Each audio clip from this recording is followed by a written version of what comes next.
চন্দা একটা ছোট্ট মেয়ে। সে গ্রামের এক সুন্দর বাড়িতে থাকে তার দাদুর সঙ্গে।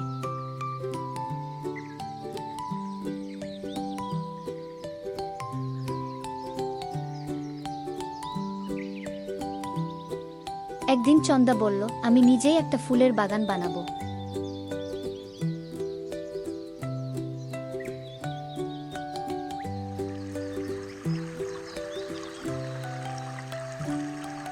সে মাটি খুঁড়ল, বীজ বপন করলো আর রোজ জল দিল।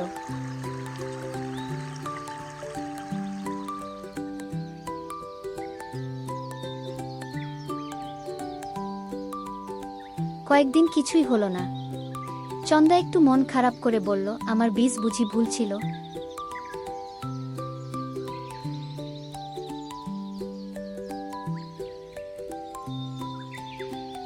একদিন সকালে ঘুম থেকে উঠে দেখে, বাহ, মাটির উপর ছোট ছোট চারা গজিয়ে উঠেছে। কিছুদিন পর পুরো বাগান রঙিন ফুলে ভরে গেল। চন্দা খুশি হয়ে বলল, ধৈর্য ধরলে সবই সম্ভব। এই গল্প থেকে আমরা শিখি, পরিশ্রম আর ধৈর্য থাকলে যে কোনো স্বপ্ন পূরণ করা যায়। আরও মজার ও শিক্ষামূলক গল্প শুনতে সাবস্ক্রাইব করো মুন নাইট চ্যানেলে।